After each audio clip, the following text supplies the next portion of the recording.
ఈ అన్ని విషయాల మీద కూడా దేశవ్యాప్త సమ్మెలో పాల్గొంటూ మేమందరం కూడా ఆ రోజు మాసిలు ఇవ్వడం జరిగింది.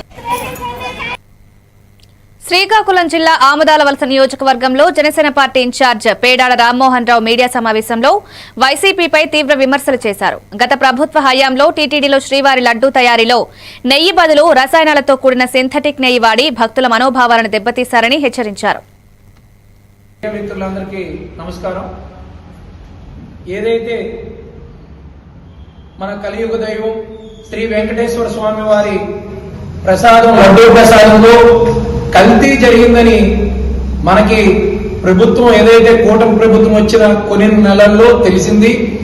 ఆ రోజు నుండి ఈ రోజు వరకు కట్టుబడి ఉన్న ఏకైక నాయకుడు శ్రీ పవన్ కళ్యాణ్ గారు. మనం అందరం గుర్తుపెట్టుకోవాలి. ఎందుకంటే కల్తీ జరిగింది.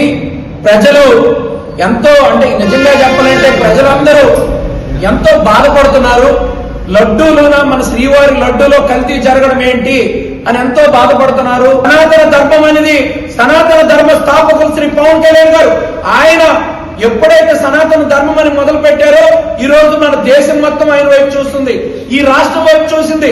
నిజంగా చెప్పాలంటే వెంకటేశ్వర స్వామి ఆలయంలో ప్రతి ఒక్కరి దేశంలో ప్రపంచంలో మొత్తం ఎంతో కలియుగ దైవంగా భావించే వెంకటేశ్వర స్వామి వారికి అన్యాయం జరిగిందని చెప్పి అందరూ భావిస్తుంటే మీరు దాన్ని కప్పిపుచ్చుకోవడం ఇది పద్ధతి కాదు.